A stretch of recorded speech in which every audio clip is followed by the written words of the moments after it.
जय श्री कृष्ण, जय स्वामीनारायण। આજના વિડિયોની અંદર આપણે બનાવવા જઈ રહ્યા છે આખા રીંગણનું શાક, જે કાઠિયાવાડની શાન છે। તો ચાલો આપણે બનાવીએ આખા રીંગણનું શાક।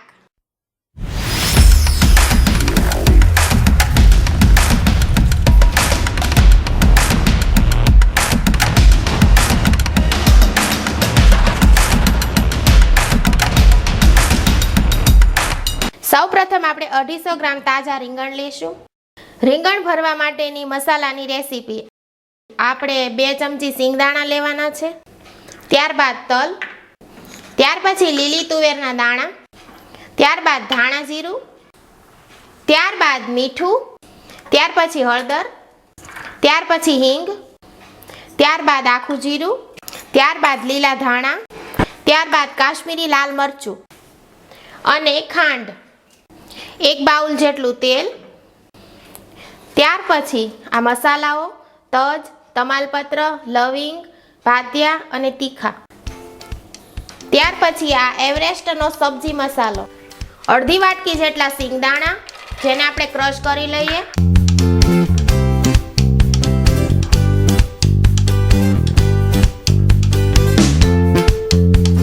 આવી રીતે આખા ભાગા જે રહે એવી રીતે આપણે ક્રશ કરવાના।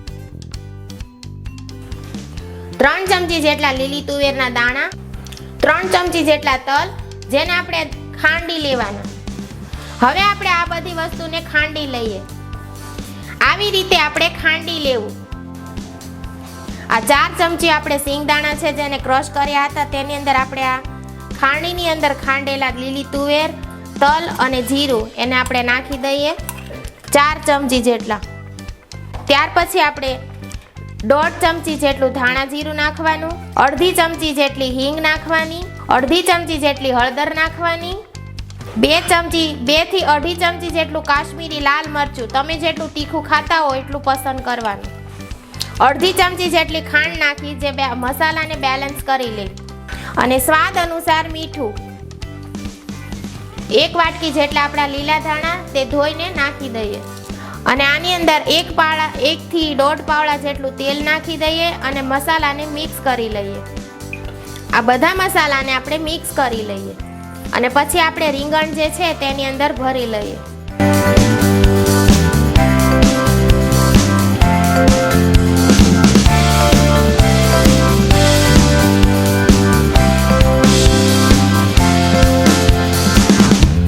રીંગણ લીધા છે એમને આપણે કાપી લઈએ, ઉપરથી ડીટીયું કાપી નાખ્યું છે અને નીચેથી આ જે છે તે કાપી લઈએ અને વચ્ચેથી આપણે 2 કાપા કરી લેવાના।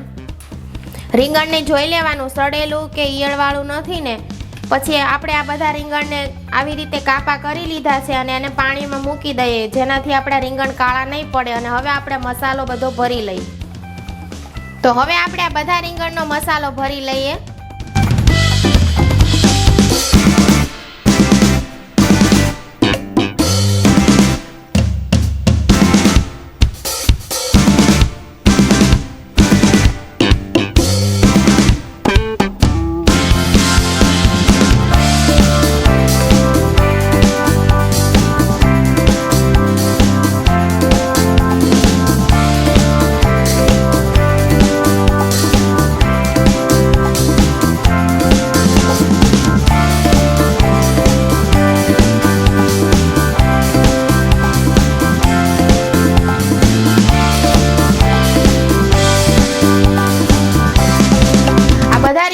ભરાઈને તૈયાર થઈ ચૂક્યા છે। આટલા રીંગણમાંથી આટલો મસાલો આપણો વધ્યો રહ્યો છે। આની અંદર તમે બટેકા પણ નાખી શકો છો જો તમારા બાળકો ખાવાનું પસંદ કરતા હોય તો। હું અત્યારે અહીંયા એકલા રીંગણનું જ શાક કરું છું અને આ જે મસાલો વધ્યો છે તેની હું સરસ એવી ગ્રેવી કરી નાખીશ।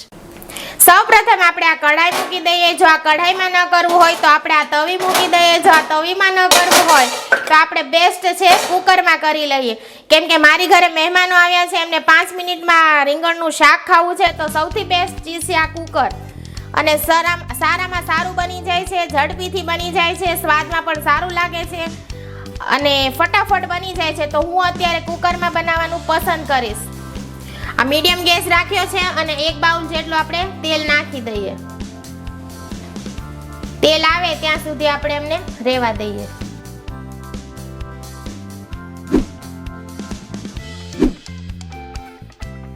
આ 2 તમાલપત્ર નાખી દઈએ, આ એક બાદિયું છે એ નાખી દઈએ, અને 2 તજના ટુકડા છે નાના એ નાખી દઈએ, 2 લવિંગ નાખશું અને 2 આપણે તીખા નાખશું.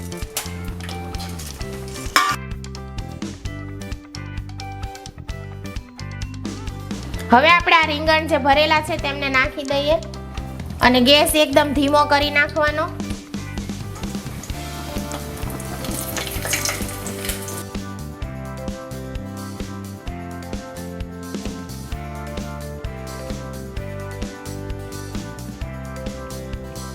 તવેથાના મદદથી એમને ધીમે ધીમે એકબીજાને અલગ અલગ કરી લઈએ, કેમ કે આપણો મસાલો જે છે તે રહેવો જોઈએ.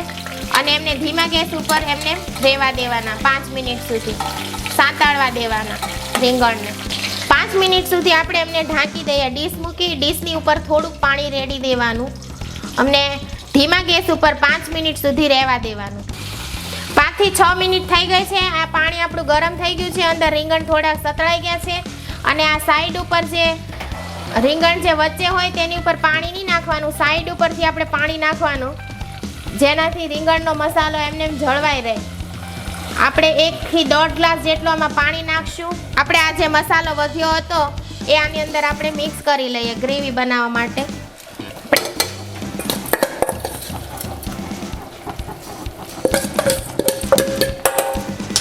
અને મેં 1/2 ગ્લાસ પાણી નાખ્યું છે અને આ થોડો ગ્લાસ પાણી, આપણે 1 ગ્લાસ પાણી નાખ્યું છે. ટોટલ આપણે ગ્રેવી બનાવવાની છે એટલે 1.5 ગ્લાસ જેટલું પાણી નાખ્યું છે.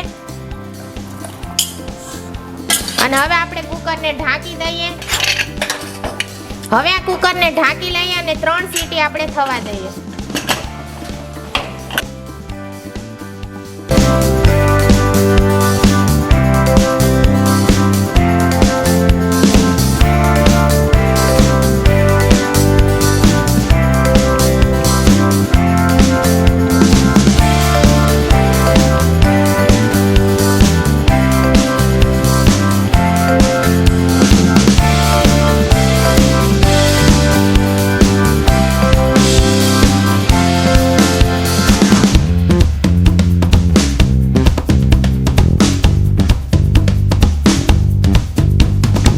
જો તમે ગુજરાતી હોવાનું ગર્વ હોય અને રીંગણનું શાક ન ખાધું હોય તો તમે આ દુનિયામાં કંઈ જ નથી ખાધું.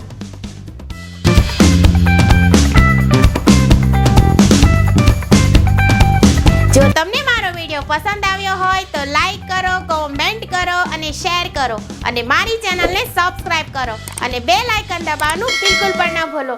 જો તમારો કોઈ સુઝાવ હોય તો કોમેન્ટ કરીને નીચે જરૂરથી જણાવો.